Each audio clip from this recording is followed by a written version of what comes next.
Estas mujeres han pasado toda su vida viviendo entre lujos. Entrenadas desde su nacimiento en el arte del placer, no saben nada del mundo más allá de la corte del rey. Pero dos de estas mujeres están a punto de sufrir una espantosa muerte. El nombre del ejecutor es uno que muchos pueden haber escuchado: Sun Tzu. Guerrero, filósofo y creador del arte de la guerra. Este antiguo texto contiene las claves para la victoria en la guerra y en la vida. Ahora, las tácticas y estrategias del arte de la guerra son reveladas en detalles gráficos para ayudar a resolver un misterio militar. ¿Fueron los resultados de las grandes batallas de Estados Unidos predichos hace 200 años? ¿Acaso el arte de la guerra profetizó el destino final de los nazis? ¿Predijo cómo el norte ganaría la guerra civil? ¿Y predijo por qué Estados Unidos sería derrotado en Vietnam? Entendamos el arte de la guerra y prevaleceremos. Ignorémoslo y lucharemos en la oscuridad.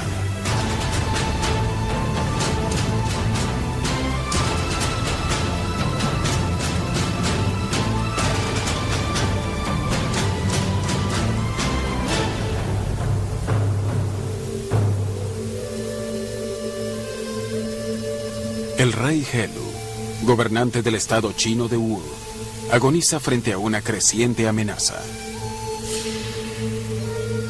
Un vecino hostil está preparado para invadir.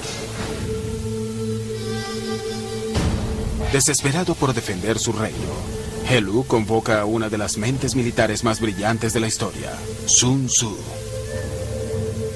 La importancia de Sun Tzu radica en su filosofía holística cohesiva de cómo abordar la estrategia. Si escuchamos a Sun Tzu, si seguimos sus principios, resultaremos victoriosos. Si lo ignoramos, lo haremos a nuestro propio riesgo, porque definitivamente perderemos. Sun Tzu le asegura al rey Helu que él puede entrenar al pequeño ejército de Wu para superar y derrotar a la gran fuerza invasora. El rey Helu interroga a Sun Tzu, reta a Sun Tzu de una manera más bien burlona. Le dice: tú aseguras que puedes convertir a cualquiera en soldado. Puedes convertir a estas mujeres de palacio, a estas concubinas mimadas y delicadas, en una fuerza de ataque. Y Sun Tzu le respondió: por supuesto que puedo. Él simplemente les enseña a las mujeres cuáles son las maniobras importantes. Escoge a las dos concubinas mayores para que sean líderes del pelotón y les encarga de asegurarse que se observe la disciplina en sus unidades. Pero cuando Sun Tzu ordena que comience el ejército, las mujeres simplemente se echan a reír.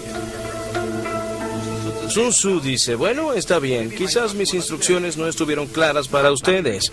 Ahora voy a reformular mis instrucciones en lenguaje simple. Les dijo a las concubinas que cuando los tambores redoblaran, ellas deberían formarse como soldados, usar las lanzas, las espadas y cerrar filas. Y la segunda vez, ¿qué pasa? Que ellas siguieron riéndose. Sun Tzu dice que si las órdenes no están claras y las tropas no obedecen, la culpa es del general. Pero si las órdenes son claras y las suyas habían sido muy claras, era culpa de los oficiales subordinados que estas órdenes no fueran obedecidas.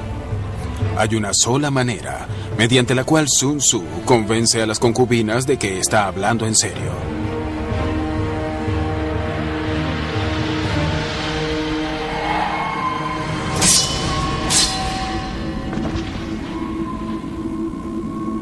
Para Sun Tzu, la guerra es un asunto de vida o muerte. Este es el principio clave de sus enseñanzas. Una vez comprendido, todos, desde el líder hasta el soldado raso, estarán motivados a ganar. Sun Tzu nombra a 2 nuevos oficiales. Ahora, las mujeres siguen sus órdenes sin dudar. Y la gran moraleja de este incidente, y de lo que el rey Helu se da cuenta, es que incluso un estado como Wu, que es relativamente débil en términos numéricos comparado a su más grande vecino Chu, puede ostentar una fuerza militar disciplinada y efectiva si se toman a pecho las enseñanzas de Sun Tzu y las implementan en sus fuerzas armadas.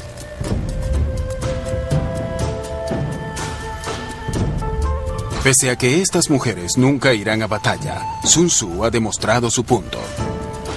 El rey Helu nombra a Sun Tzu como comandante del ejército Wu.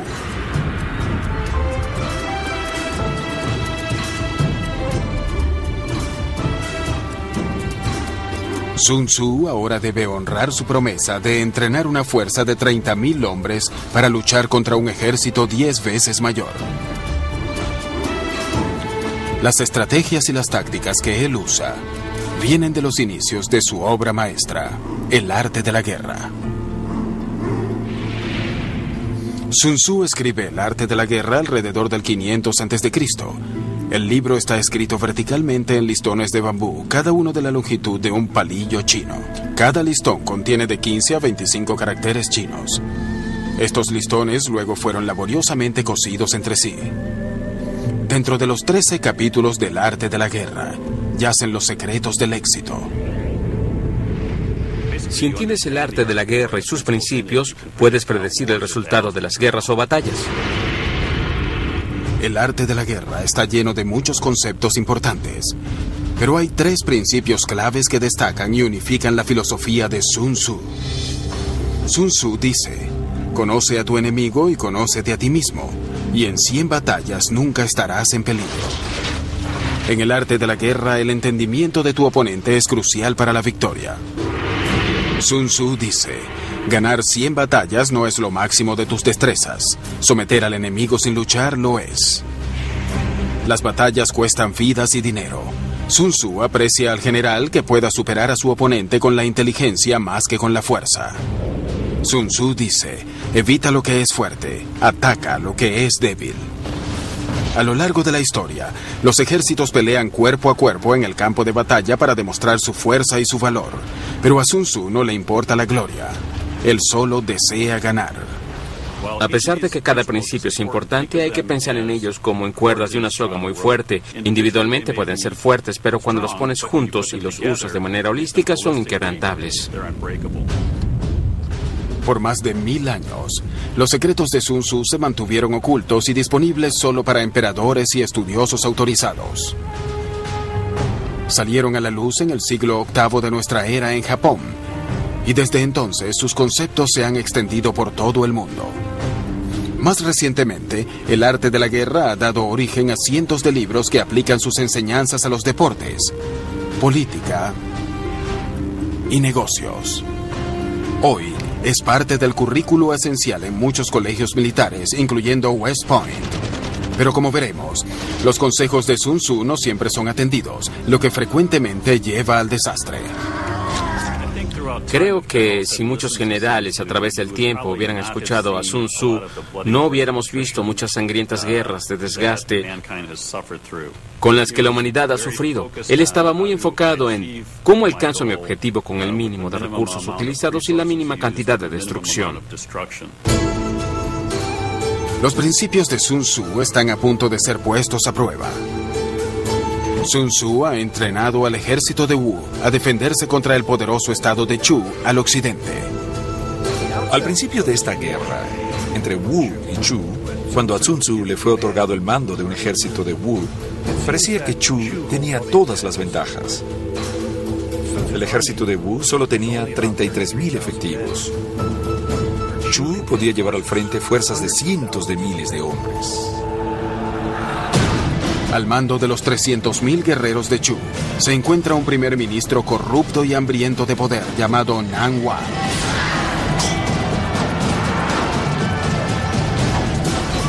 Nan Wang había dejado una estela de destrucción a través de la campiña china. Superado numéricamente por casi 10-1, Sun Tzu podía preparar sus defensas y esperar el ataque de Chu. Pero siendo Sun Tzu, hace lo inesperado. invade Chu.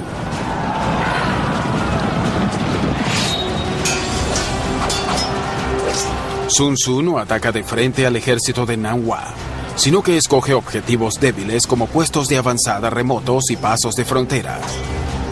Hubiera sido poco inteligente por parte de Sun Tzu intentar buscar una contienda divisoria en una etapa tan temprana de la guerra, atacando directamente al ejército de Chu. Simplemente no contaba con gente suficiente para hacerlo. Sun Tzu ataca con impresionante velocidad y brutal eficiencia. Nanhua de inmediato lanza una contraofensiva, pero cuando llegan sus refuerzos, ya los soldados de Sun Tzu se han ido y están atacando la siguiente locación. Al tener al ejército de Chu moviendo constantemente sus fuerzas de un lado a otro en la frontera, Sun Tzu frustra a los líderes y se hace una mejor idea de la manera como le gusta pelear al ejército de Chu.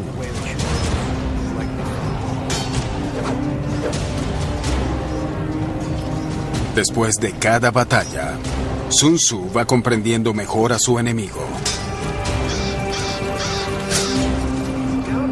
Él desestima el valor del ataque directo y enfatiza el énfasis en la maniobra, la sorpresa y el engaño. Todas las tácticas de guerra deberían basarse en el intelecto. De hecho, las grandes batallas de la historia han sido ganadas por la mente y no por la fuerza bruta. Pero eso no disuadió a Nanhua de intentarlo. Finalmente, él utiliza 100.000 soldados para intentar sofocar los ataques de la guerrilla. Eso me recuerda a la diferencia entre el ajedrez y el juego chino de Go. El ajedrez se basa mucho en el desgaste. Comienzas con muchas piezas en tu tablero que son eliminadas en el transcurso del juego y al final solo quedan unas pocas piezas en pie. El objetivo del ajedrez es forzar al oponente a rendirse eliminando sus piezas. Cada pieza tiene su propio rango y puede moverse solo de una manera específica. El objetivo del ajedrez es matar al rey. En contraste a eso, el juego chino de Go comienza con un tablero vacío y usas la menor cantidad de piezas posible para ganar tanto territorio como puedas. Y en ese sentido es una estrategia muy eficiente de utilización de recursos. El objetivo del Go no es la destrucción de la fuerza del oponente, sino la conquista de su espacio. El objetivo del Go es capturar la mayor cantidad de territorio con el menor número de piezas. Utilizando una estrategia parecida al Go, Sun Tzu decide dónde y cuándo luchar. Evita la parte más fuerte del ejército de Nanhua y ataca donde es más débil. Las tácticas de guerrilla de Sun Tzu contra las fuerzas de Chu resuenan a través de la historia. Pero es durante una infame guerra, más de 2000 años después, donde resonará con más fuerza y donde el principal secreto de Sun Tzu se vuelve más evidente.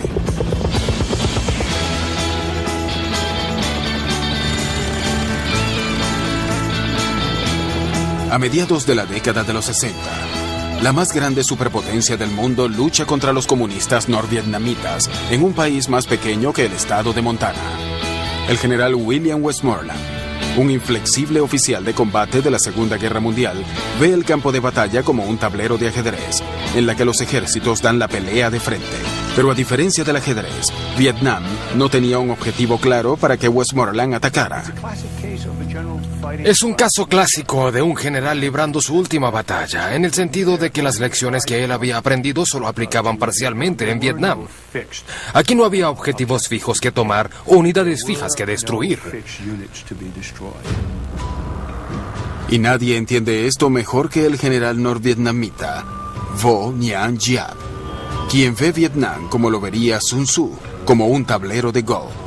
En vez de enfrentarse directamente a la abrumadora fuerza estadounidense, él usa fuerzas insurgentes, el Viet Cong, para ejecutar ataques y huidas sorpresa por todo el país. Vemos algo muy similar a la invasión de Sun Tzu a Chu en las tácticas y operaciones norvietnamitas en la guerra de Vietnam. Giap ha aprendido el principio de Sun Tzu, que es más importante superar a tu enemigo mentalmente que con la fuerza. Y su táctica y estrategia, el no uso excesivo de las armas de fuego, será lo que cause que Estados Unidos al final pierda la guerra de Vietnam. una derrota que Sun Tzu predijo miles de años antes. ¿Cómo fue Sun Tzu capaz de esto, así como de predecir el resultado de la invasión de Normandía? Y el desgarrador día final de la batalla de Gettysburg, todo está a punto de ser revelado. Sun Tzu dice, en la guerra, los números no confieren ventaja. No avances apoyándote en la pura fuerza militar. A mediados de la década de los 60 en Vietnam, el general estadounidense William Westmoreland ordena intensos bombardeos aéreos. Estados Unidos finalmente lanzaría casi 7 millones de toneladas de bombas en Indochina durante la guerra, más del doble del peso de todas las bombas lanzadas por ellos mismos durante la Segunda Guerra Mundial.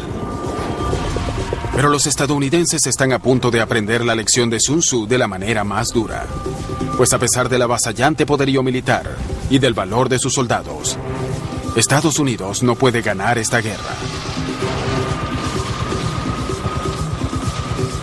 Entre el 59 y el 75, los norvietnamitas libraron una guerra desesperada contra el gobierno de Vietnam del Sur y sus aliados estadounidenses. Y aunque eran superados en armas, cuando observamos cómo se libró la guerra y lo vemos a través de los ojos de Sun Tzu, es obvio por qué prevalecieron.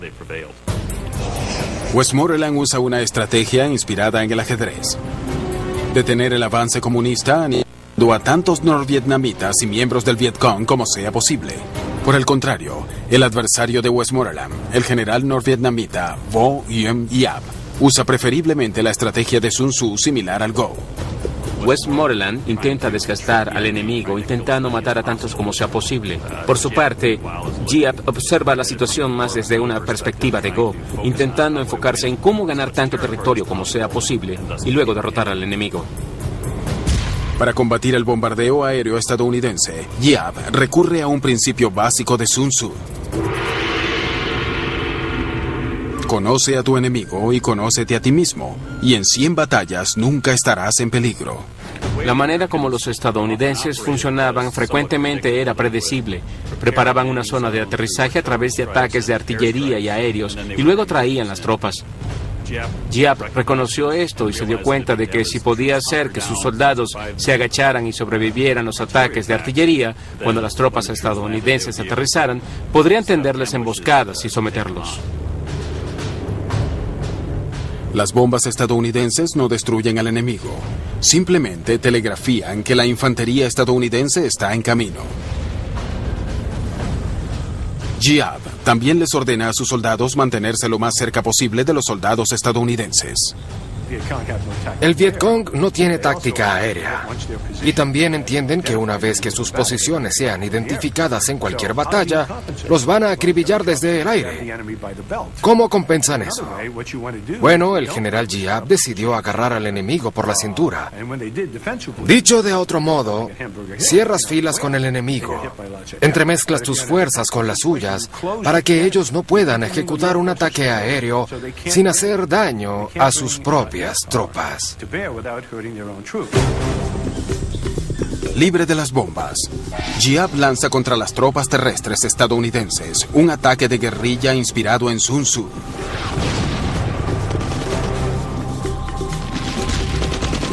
Tiende emboscadas, trampas con granadas de mano y recurre a francotiradores. Lo que Giap comienza a aplicar son ataques de desgaste contra los estadounidenses.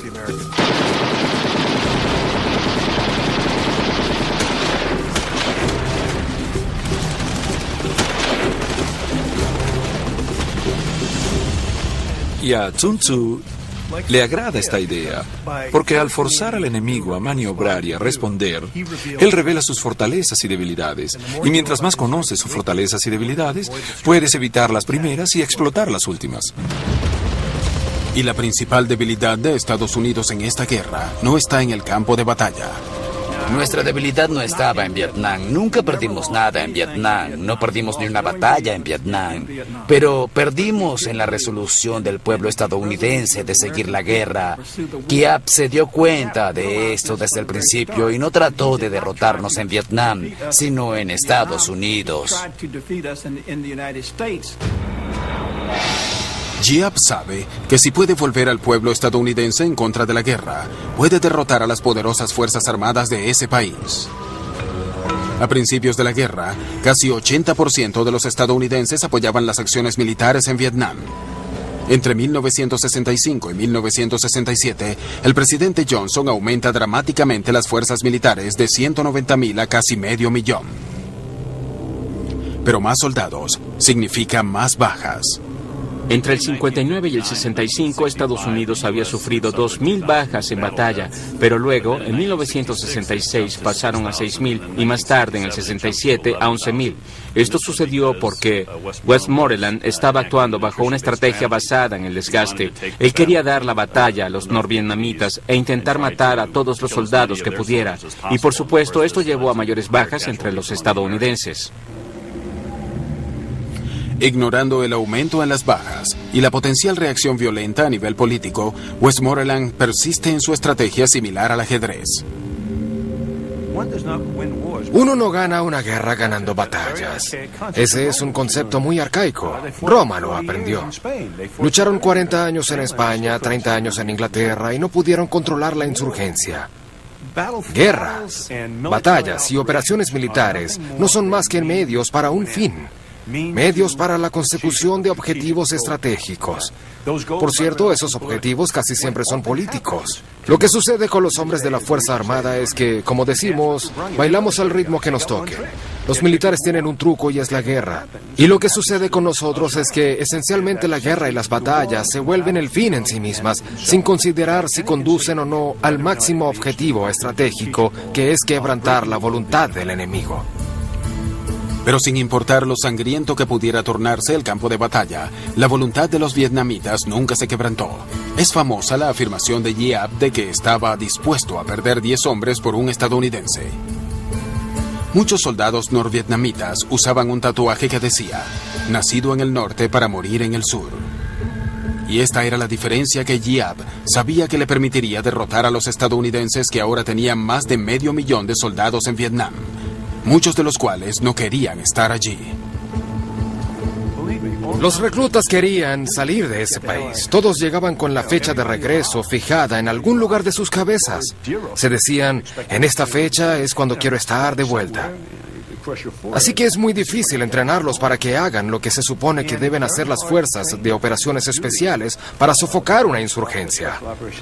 Así que juntas todo eso, y es un fallo de pensamiento estratégico, un fallo en apreciar el contexto cultural en el cual sucedieron las cosas, e inevitablemente un fallo en desarrollar tácticas que son efectivas.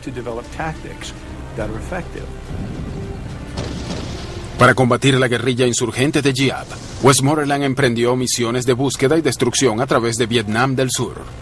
Él cree que está desarraigando con éxito a los insurgentes de Giap, pero un informe del Pentágono publicado después de la guerra muestra lo equivocado que estaba. Se percataron de que en más del 80% de los casos en los que los soldados estadounidenses luchaban contra los soldados del Vietcong, era en realidad el enemigo el que escogía la hora y el lugar de la emboscada.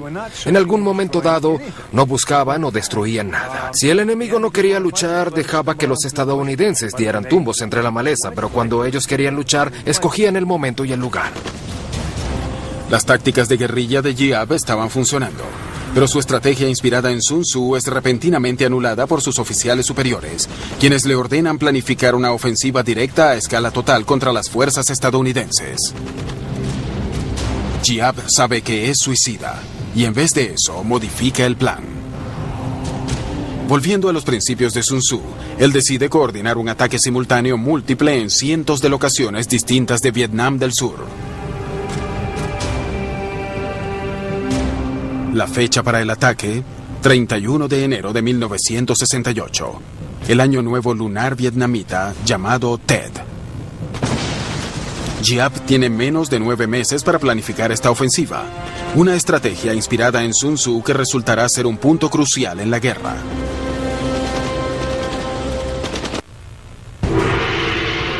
Sun Tzu dice: que tus planes sean tan oscuros como la noche. Luego, ataca como un rayo. Durante la guerra de Vietnam, el general norvietnamita Vo Nguyen Giap prepara su ofensiva de Tet en el más absoluto secreto. Y al igual que el maestro Sun Tzu, Giap deposita su fe en sus espías. Sun Tzu les otorga gran importancia a los espías y de hecho dedica todo un capítulo a los diferentes tipos de espías y cómo pueden ser utilizados. Sun Tzu se hubiera sentido impresionado con la red de espías del general Giap en Vietnam del Sur. Giap entendió que el acertado conocimiento del enemigo vale 10 divisiones, y lo que sucedió es que él literalmente había creado una red de espionaje que no tenía rival. Es decir, cada cantinero, cada taxista, cada bailarina, cualquiera que estuviera en contacto con los estadounidenses, era una fuente de información para el Vietcong. El hombre que manejaba la línea de taxis fuera del cuartel general estadounidense en Saigón, supuestamente era el jefe de inteligencia del Vietcong. El punto era simplemente escuchar lo que los estadounidenses decían, lo que los soldados les decían a las chicas, las prostitutas, los vendedores de drogas, y recolectar la información permitía predecir el movimiento de las unidades estadounidenses. Y como resultado, y como demostraron los estudios posteriores, no sorprendimos a nadie. Ellos supieron nuestros movimientos casi todo el tiempo. Con información actualizada de su enemigo, Giap avanza con sus planes para la ofensiva Tet. El elemento sorpresa es clave, pero no significa nada si sus hombres no están suficientemente armados. El próximo reto de Giap es encontrar la manera de introducir y esconder miles de armas en Vietnam del Sur. La solución es una estrategia de Sun Tzu, el engaño y el secreto. Giap va bajo tierra. Encontramos un enorme complejo de túneles que se extienden por kilómetros con 3 o 4 niveles de profundidad, donde había hospitales de campaña y almacenes para provisiones. Era allí donde el Vietcong y el ejército norvietnamita iba a descansar. Había licor, chicas, y algunas de ellas se transportaban por debajo de los campamentos estadounidenses. El más largo de estos complejos de túneles se encuentra al norte de Saigón, en Cu Chi. Se extiende desde la frontera con Camboya y tiene más de 120 kilómetros de pasajes interconectados. Construidos por los vietnamitas en los años 40 y 50, los túneles fueron originalmente excavados en la dura arcilla, con simples herramientas de agricultura. En la siguiente década, los túneles se expandieron y se fortificaron, con zigzags y abruptas caídas para resistir el ataque estadounidense. El Vietcong añadió entradas secretas, sistemas de ventilación camuflajeados y puertas falsas.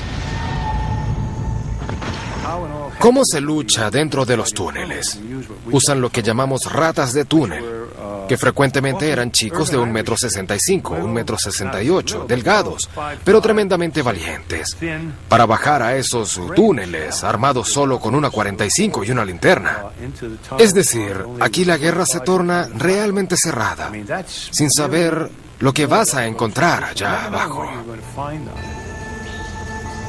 Giap alentó a decenas de miles de soldados a ir por los túneles a medida que la ofensiva de Tet se iba acercando. Con solo 2 meses antes de Tet, Giap intenta lo que podría ser su más grande engaño. Vietnam anuncia que honrará el tradicional cese al fuego por Tet.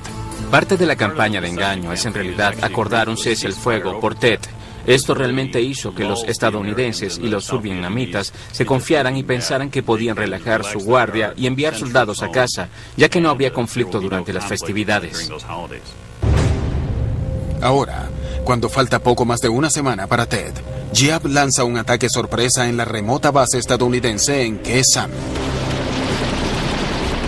Los infantes de marina estadounidenses combaten las hordas de soldados norvietnamitas que tratan de invadir el extenso complejo. Estados Unidos no está dispuesto a perder Khe Sanh.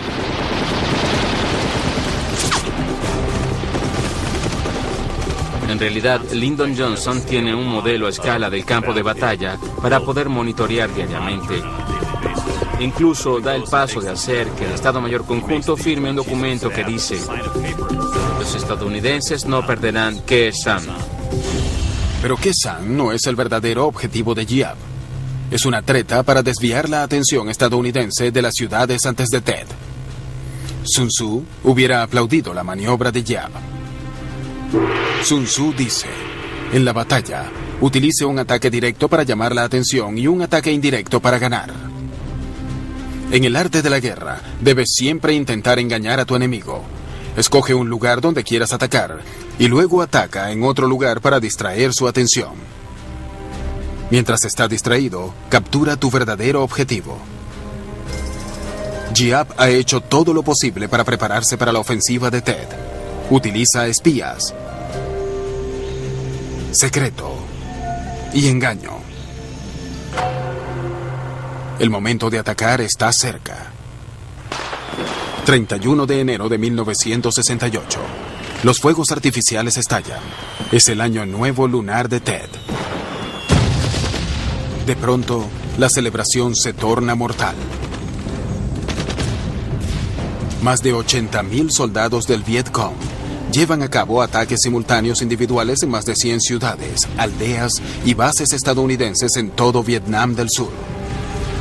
La ofensiva de Tet ha comenzado. Los estadounidenses y los survietnamitas están conmocionados, sorprendidos. Habían pensado que el enemigo estaba casi vencido. Sin embargo, llegaban reportes de todas las ciudades, casi todos los pueblos y todas las bases, indicando que estaban bajo ataque.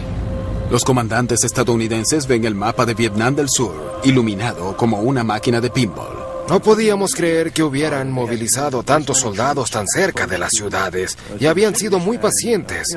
Les había tomado meses posicionar las armas y los soldados allí y ocultarlos. Una impresionante operación logística. Los informantes de Giap llevan a los soldados norvietnamitas y del Viet Cong a través de las calles a objetivos estratégicos. Un grupo captura la estación nacional de radio, mientras que otro abre un agujero en la pared de la embajada estadounidense y se abre camino por las instalaciones. Pareciera que la ofensiva de Tet pudiera tener éxito, pero el norte ha ignorado un principio de Sun Tzu que es muy importante, y eso tendrá consecuencias. Sun Tzu dice: hay 5 factores fundamentales para tener éxito en una guerra: el clima, el terreno, el liderazgo, la doctrina militar y, lo más importante, la influencia moral. Influencia moral significa que un líder debe tener la voluntad de su pueblo de su lado. De otro modo, al final, la guerra será un fracaso. Esta es una clave importante respecto a cómo hace 2000 años Sun Tzu predijo la derrota estadounidense en Vietnam. Con la ofensiva de Tet en todo su apogeo en 1968, el Viet Cong lleva consigo las listas negras y asesina a placer a simpatizantes de Vietnam del Sur. Una de las más brutales masacres tiene lugar en la ciudad de Hue. Ellos masacraron 5,000 personas en Hue, muchos de ellos funcionarios gubernamentales, cuyo único crimen era trabajar para una agencia del gobierno. Y también exterminaron, literalmente, cientos de monjas, cuyo único crimen era ser católicas.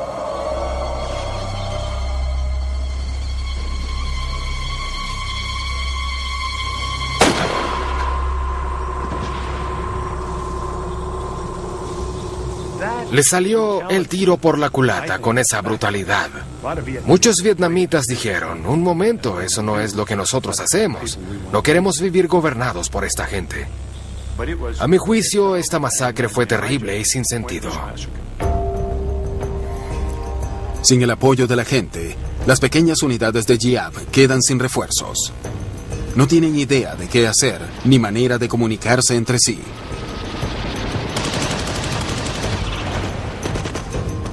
Luego, las fuerzas estadounidenses entran y devastan a los fragmentados soldados norvietnamitas.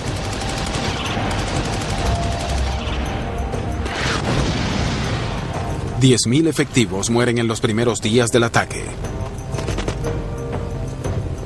Mientras tanto, las fuerzas estadounidenses sufren solo 250 bajas. Tet resulta un desastre militar para los norvietnamitas.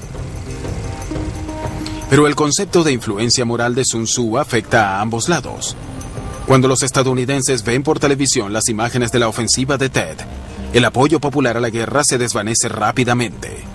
Esto tuvo el efecto de simplemente poner de cabeza los sentimientos de la gente acerca de la guerra. Habíamos pensado que estábamos ganando en Vietnam y luego nos dimos cuenta de que perdíamos, y en ese momento creo que todo cambió en Estados Unidos.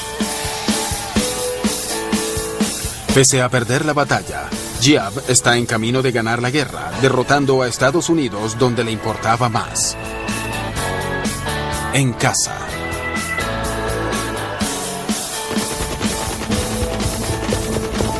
Después de Tet, Giap regresa a sus tácticas de guerrilla.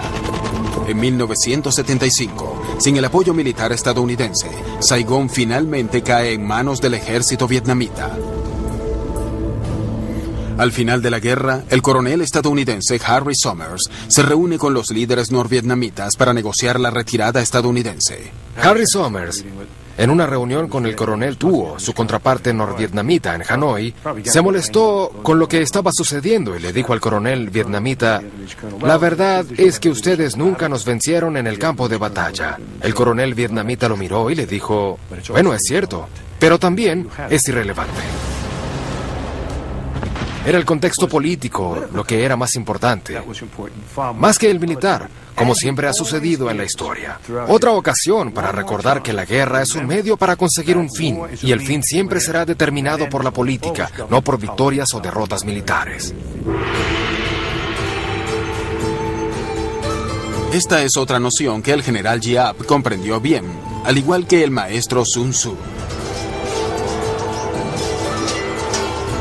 Es alrededor del año 500 a.C. en China. La campaña de ataque y fuga de Sun Tzu contra el reino de Chu está funcionando. El adversario de Sun Tzu, el primer ministro de Chu, Nan Hua, se siente cada vez más frustrado y pierde algunos aliados políticos. Nan Hua y sus generales se sienten cada vez más frustrados con los ataques fronterizos de Sun Tzu. El acoso constante está socavando la moral de los soldados de Chu. El dinero se está agotando en las arcas de Chu. En algunos casos, los mejores guerreros de Chu son asesinados o capturados por Sun Tzu. Enfrentado a este dilema, Nan Hua se ve forzado a recurrir a aliados de Chu por soldados, dinero y material. En todas las provincias existe el temor de no saber dónde atacará Sun Tzu a continuación. Los líderes de la corte real comienzan a perder la fe en Nan Hua, y los aliados comienzan a pasarse al bando de Sun Tzu. Pero esta deslealtad no viene sin castigo. Nan Hua despliega su ejército para destruir a uno de estos traicioneros aliados del norte, llamado Sai. Cuando la capital está a punto de ser atacada, el duque de Sai acude a Sun Tzu por ayuda. Sun Tzu ahora se enfrenta a una situación totalmente desfavorable. Si no hace nada, su aliado será destruido. Si intenta salvarlo, Nan Hua aplastará a su ejército. Pero para Sun Tzu la solución es simple. Lidera una pequeña fuerza hacia Sai, que actúa como carnada para alejar a Nan Hua de la ciudad. Es un principio clave de las enseñanzas de Sun Tzu. Haz que tu enemigo se mueva. Tiéntalo con algo que sepas que va a ir a buscar. La idea es, de algún modo, alcanzar el control o dominación de los movimientos del enemigo mediante tus propias maniobras. Nan Hua inmediatamente detiene su asedio a Sai y moviliza su ejército para interceptar a Sun Tzu. Sun Tzu salva a su aliado sin empuñar una espada. ¿Pero podrá salvarse a sí mismo? Pese a que Sun Tzu ha logrado alejar a Nan Hua de su asedio a Tsai, parece que la maniobra lo ha hecho caer en una trampa. Se ve rodeado por las fuerzas de Nan Hua. Sun Tzu ha llevado a sus hombres a donde no hay posibilidad de retirada. Los ha conducido al matadero. Sun Tzu dice: lleva a un ejército donde enfrente la muerte, donde no haya escape, y no escapará o sentirá temor, pues no hay nada que no pueda lograr. Sun Tzu estudió todos los aspectos de la guerra, incluyendo la psicología de los hombres que se enfrentan a una muerte inminente.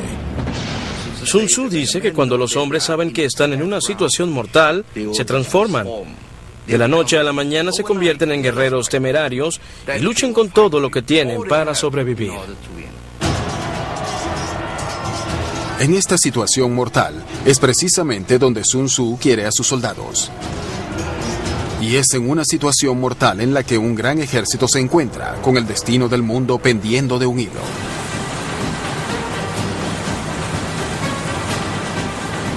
...6 de junio de 1944... En la Segunda Guerra Mundial, las tropas aliadas invaden Europa. Desembarcan en las peligrosas playas de Normandía, Francia.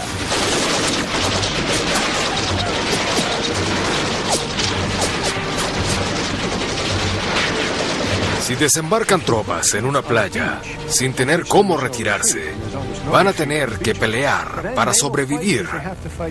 Esto se puede ver en el desembarco a Normandía.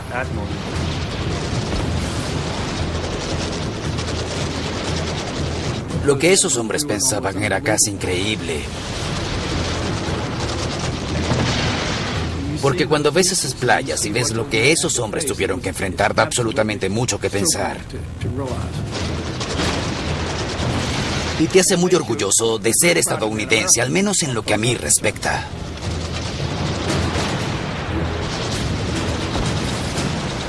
¿Cómo sobrevivieron y finalmente derrotaron a los nazis? Está predicho en las páginas del Arte de la Guerra de Sun Tzu.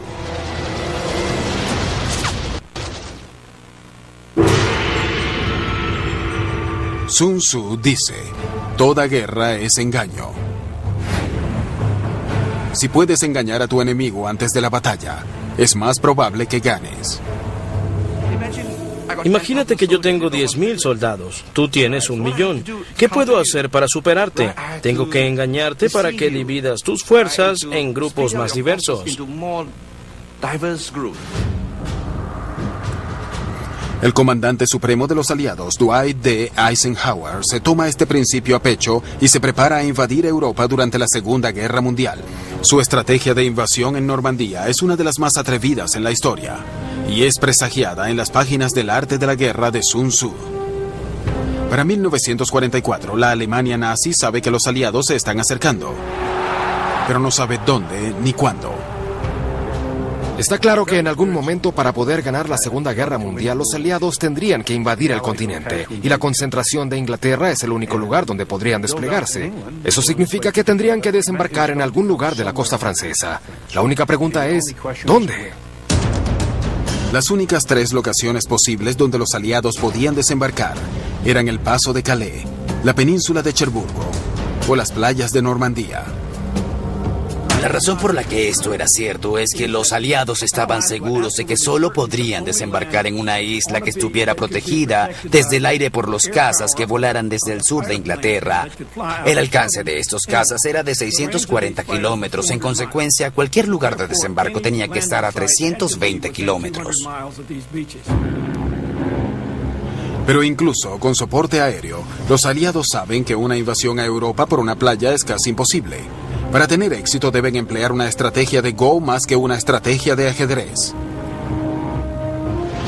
Así que en vez de un ataque directo y frontal, los aliados siguen el principio del engaño de Sun Tzu y convencen a los alemanes de que el ataque no ocurrirá en Normandía. De un modo en que Normandía es comparable al Go es en el hecho de que está involucrado el engaño. Cuando juegas Go, das señales mediante tus movimientos de qué parte del territorio intentarás conquistar. Lo que los aliados pudieron hacer con el acertado uso del engaño y con la clara lógica militar fue convencer a los alemanes de que cuando desembarcaran lo harían por el Paso de Calais, cuando en realidad planificaban llegar por Normandía. Se le llamó Operación Fortaleza, y es una de las campañas de engaño más complejas jamás intentadas. Los aliados crearon un falso ejército que parecía listo para atacar en Calais. Usaron tanques, aviones y camiones inflables para engañar una fotografía de reconocimiento de los alemanes. Movían los tanques durante la noche y tenían hombres en patines marcando las huellas, para que de verdad hubiera huellas en la tierra, que pareciera que había un verdadero movimiento de tropas durante la noche. El ejército fantasma necesita ser visto y escuchado, así que el personal del ejército aliado transmite incontables horas de transmisiones falsas acerca de tropas y suministro de abastecimiento. Por una parte, uno pensaría que es un trabajo extraño porque simplemente están enviando transmisiones falsas. Pero por otra parte, es un trabajo muy importante porque si se relajaban o no lo hacían bien, estropearían todo el propósito del plan de engaño. Eisenhower le muestra a los alemanes su ejército falso, pero mantiene su verdadera fuerza en absoluto secreto. Por semanas, la campaña de engaño resulta exitosa. Pero un mes antes del día D, el día de inicio de la invasión a Normandía, los aliados temen que su secreto ha sido descubierto. Oficiales de contrainteligencia británica descubren 5 nombres claves cruciales de la operación de Normandía en un crucigrama de un periódico: Overlord, Neptune, Utah, Omaha y Mulberry. Los agentes británicos rastrean al creador del crucigrama, un maestro de 54 años llamado Leonard Dow. Ellos lo interrogaron y él se indigna mucho y dice: ¿no me está permitido escoger las palabras que quiero para un rompecabezas? Lo presionaron, pero al final del día se dieron cuenta de que el hombre estaba diciendo la verdad y que las palabras habían sido un accidente. Con el miedo detrás de ellos, los aliados ahora debían convencer a los alemanes de la amenaza de invasión a Calais. Recurrieron a uno de los métodos favoritos de Sun Tzu, los espías. Sun Tzu dice: es esencial buscar a los agentes del enemigo que se han convertido en espías en tu contra y sobornarlos para que te sirvan. En el arte de la guerra, los agentes dobles son los espías más importantes. Los agentes dobles comienzan con espías que tu adversario ha enviado a espiarte a ti. Cuando los descubres, no los encarcelas o los ejecutas, sino que los contratas, les das lujosas recompensas y lo que comenzarán a hacer es seguir actuando como si te estuvieran espiando. Pero la información que hacen llegar a tu adversario es falsa. Durante la Segunda Guerra Mundial, nadie usa mejor los agentes dobles que los británicos. Su programa es llamado Traición, y uno de sus agentes dobles clave es un contratista naval llamado Alfred Owen. Cuando estalló la guerra, pensaron en él de inmediato y le ofrecieron un trato que se convirtiera en doble agente para nosotros o esencialmente iría a la prisión. Muchos de ellos eran ejecutados. Su nombre clave era Snow. Y cuando los alemanes intentaron infiltrar su primera oleada de espías en septiembre de 1940, los alemanes ubicaron a Snow y le dejaron saber que estos 4 agentes iban a llegar y por supuesto se encontraron con un comité británico